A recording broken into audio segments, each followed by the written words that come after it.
Thanks for being here with me today. The first question I'm going to ask you is to tell me a little bit more about your current employer and your current role at the job that you are currently at. Sure. So I'm a product manager at a financial technology company. Specifically, I focus on building portfolio analytics tools. So the company I work for, called iCapital, at its most macro level, I could start by telling you a little bit what the company does. It's an online marketplace for alternative investments. So in other words, advisors use a platform to purchase alternative products. So our business statement, though, it doesn't just stop there. We provide thoughtful resources and tools to educate advisors on how these types of investments may potentially impact their clients' portfolios and go beyond that. So as I mentioned previously about my role being a product manager for portfolio analytics, we're building tools and resourcing on the platform to help educate advisors around types of products that may potentially better align their portfolios with their clients' investment objectives. So this is one way in which the platform really tries to help our advisors understand the impact that alternative products can have on their portfolio. I actually love my role as a product manager. Your day-to-day as a product manager hits on a ton of different tasks, including working with designers to draw up a new feature, working with developers to build it, or working with members of sales or external clients to gather their feedback and iterate on that. So it's a lot of communication, which is awesome. It's a lot of iteration. There's a ton of planning and drawing up roadmaps, which is great too, really forward-looking and thinking about where the product can go looking forward. So that is kind of the crux of what I'm doing in my role as a product manager at iCapital. Awesome. Perfect. A lot of those sound really interesting, the different areas that you find yourself involved in. Is there one area in specific that you would say you enjoy the most doing, in your day-to-day work? In my day-to-day, all of it's very unique, so I can't pick one out of another. And what I would say too is I kind of touched on it in my role as being a product manager, but you're focused on the same objective, which is to deliver, whether it be a key new feature or a key functionality for our product. But there are a lot of very different tasks that you're doing along the way that keeps it very interesting. It keeps it incredibly fresh. It is by no means repetitive or very operational. So let me hit on a couple of the examples that I told you. Mm-hmm. Thinking about a UX designer, you're sitting down with somebody and you're literally drawing up what you want this new feature to look like. Any product that you've ever used, whether it's an app, whether it's a website, it starts from a whiteboard, literally, and you start drawing upon that. And you start thinking about what are the different pieces that we really want to go into this that'll make it a successful product and that we could really have used by our clients. Then you have the more I guess I'll call it more of like a project manager aspect of the role, which is you're working very closely with the developers to say, here's what we want to build, and bringing that design that you just worked on. How much time is it going to take to build? Is this possible? Do we need to make any trade-offs here? If we need to hit a date and this is way too much effort than what we had anticipated, where can we actually trim off some of the work? So that's another part of it. The third part of it is working externally with clients. So once you have something that's ready and that's built, go into a client conversation, talk to the sales teams, demo what you've built, and really try to pitch our product to them and explain to them where the potential benefit may come in. And then like I hit on earlier a bit was just pure roadmap planning, which is really taking a step back and thinking very, very macro level. What do we want to build? What are all the different projects that we want to build? And what's the priority of each one? So right now we're heading into the middle of Q4. So we'll be thinking about what do we need to get done between now and the end of the quarter? What do we want to start to think about building for Q1 and Q2 of next year, and even well beyond that? So I know I didn't give you a straight answer as to what my favorite part of the role is. I think that I love all the different parts of the role because they're all very, very unique, and they all play a huge part in delivering a successful product. Awesome. That sounds really interesting.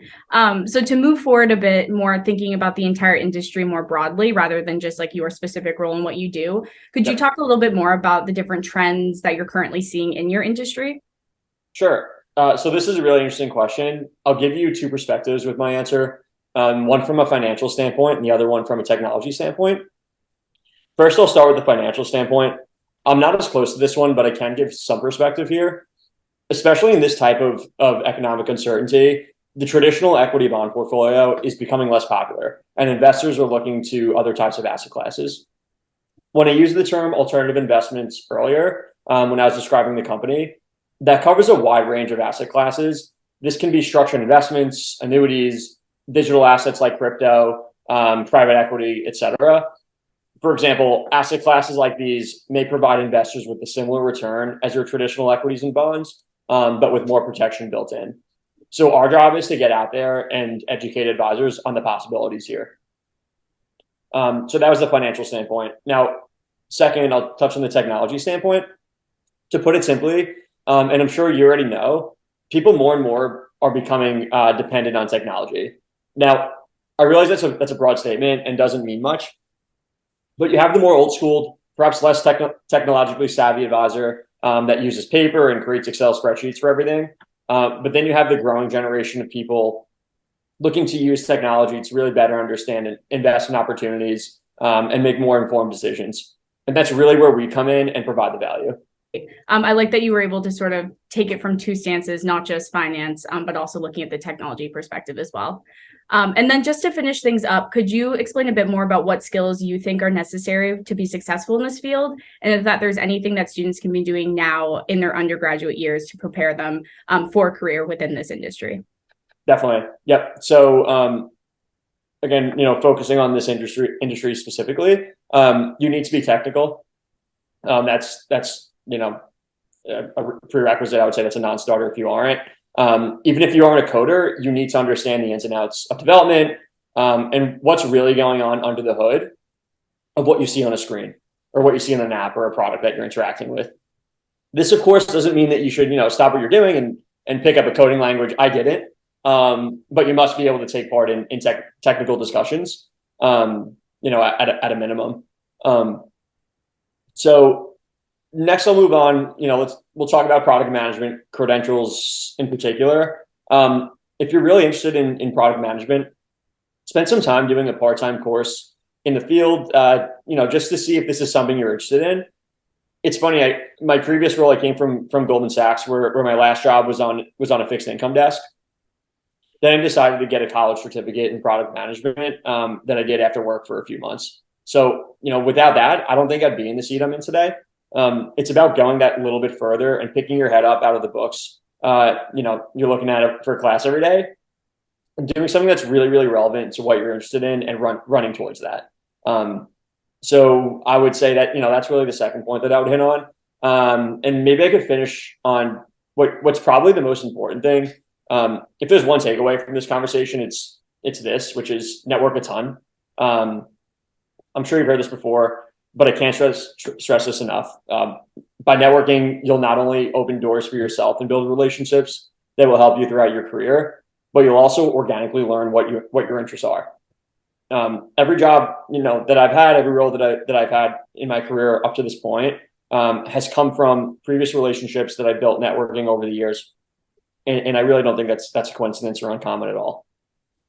Awesome. That sounds great. And I totally agree with that networking tip. I think it's really important that students, are reaching out to people and that's sort of where you find those internships that'll hopefully lead you to a job later on. And just because I'm curious, was there any major experiences that you had at Holy Cross or classes that you've taken that sort of made you want to go into this industry or helped you think now that you're in the field and working, experiences that you had that have been helpful?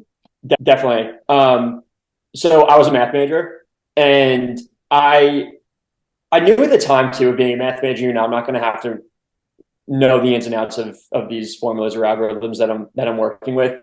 I still loved it. I think it was a tremendous program, but it taught me to think a certain way and be able to really understand what are the ins and outs of what's going on here and think about what's the end result that we're going for and dive into the technicalities of what's really going on under the hood. I think that applies to a lot of things. And thinking about product management and thinking about pure technical development, this helped me tremendously. It's funny. I would also say I took a course in C++. I think, it was a computer science course. I think it was my sophomore or junior year. And it was cool. I mean, I thought it was a great course, but it's funny because I never I never continued those technical skills. It wasn't what I wanted to career into, but I knew that I wanted to be technical. And that's, I think, where math really came into play a good part. Like it really bridged the gap between, my interest not being in coding, but my interest in wanting to become technical and really understand what's going on under the hood of something. Perfect. And then just to finish things off, is there anything else important that you would like to mention about this industry or your experience? You've already touched on skills that are good to kind of have, but is there anything else to cover that we didn't mention? Yeah. I think this is where the world is going, especially if you're interested in finance. When you hear fintech, it does not necessarily mean that you need to be, a coder. And hearing the word technology doesn't mean that you have to be, a developer. That interests a lot of people. Obviously, some of our most valuable assets in the company are developers. They're incredibly technical, but it goes well beyond that. I think what people will hopefully realize, if they haven't already, is if you're interested in finance, you should be interested in fintech.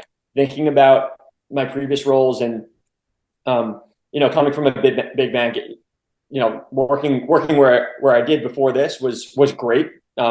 So don't get me wrong there, but I think that the application of your skill set can be much more impactful in perhaps a smaller financial technology company than you might find in a bigger bank. So, if you're interested in really learning about a specific product, if you're interested in sales, if you're interested in coding, of course, product management, like myself, project management, I would encourage everybody to take a look at the fintech industry, because there's a lot there for people, and it's only growing and becoming more important in our society.